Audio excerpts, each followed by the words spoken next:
What is up everyone, it's Inko FN here, and today I'm going to be going into detail and explaining why many people think Fortnite is dying. Is Fortnite dying, or is it just losing what's made the game so special? As we all should probably know, it's currently 2026, and Fortnite still racks up like 1 million to 2 million players every single day, but the overall energy and the vibe of the game just isn't hitting the players that much anymore as it did before. There have been a lot of content creators posting videos about, is Fortnite dying, Fortnite's not the same anymore, and so on. I agree with what South PK was saying. I believe that Fortnite Battle Royale is dying, but other parts of the game are thriving. This is because Fortnite is putting other priorities first. In 2025, the game had 650 million players that were registered, and during events, they had peaks that were higher than the average 2 million players a day. One of Fortnite's peak moments was the Remix Finale event, which 14 million players attended. This peak moment in 2024 compared to the average amount of players there are now in 2026 is one reason why people think Fortnite is declining. So maybe Fortnite itself isn't actually dying, but it's changing, and that is what some fans see as a loss of direction. The second reason why it is believed that Fortnite is dying is because the amount of collabs the game is doing. I have watched so many Fortnite creators and streamers talk about how the game has done so many collabs and how they will continue to do them instead of focusing on the gameplay. There is this TikToker called Big Bad Snowden who spoke about this, and I will show a clip of it in just a moment.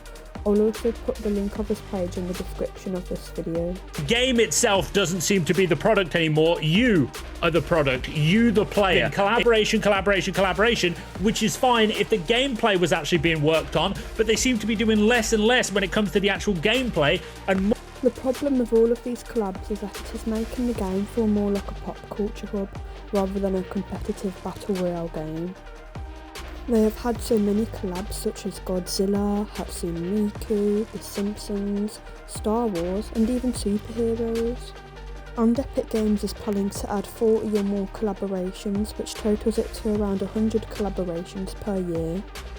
All of these collabs have made gamers feel that the game is oversaturated.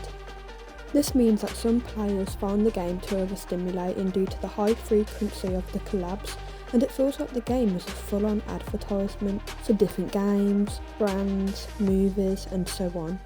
Also, most of the collabs are for cosmetic and do not benefit the gameplay. And this has made some fans feel that the original identity gets diluted because the game's own storyline and characters do not feel as important anymore compared to the collabs. On a positive note, collabs do work well to keep Fortnite visible and to keep generating revenue, but when the collabs outnumber the originality that the game has had for years prior, then it can start to feel like a cross-promotion machine. I just want to mention one more thing about collabs, and that is how they don't always boost long-term engagement.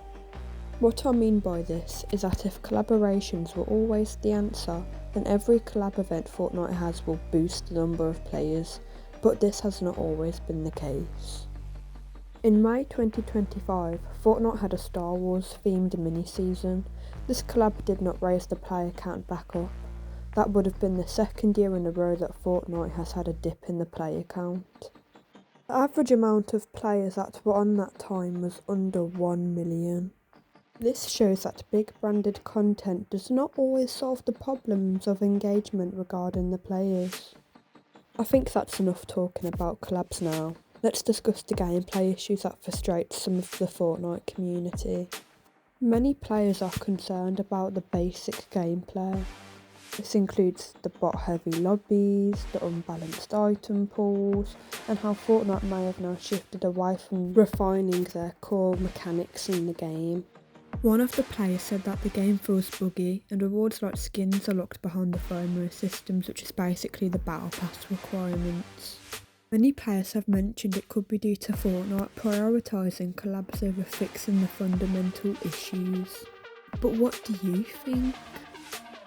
As we've discussed, Fortnite isn't actually dying. It is still popular with over 1 million players in it daily, and Fortnite is trying to do things to make itself bigger, such as the collab events and how there are different partnerships and experiences every season. But many players feel that the actual Battle Royale experience is not updating and not evolving fast enough. Too many collabs can cause fatigue amongst the players, and they don't always build long-term engagement, just like the Star Wars events shown. But my overall opinion on this is that I don't think Fortnite is dying as a whole. I just think that Epic Games wants to make a cultural phenomenon, and it has really big partnerships to boost their revenue.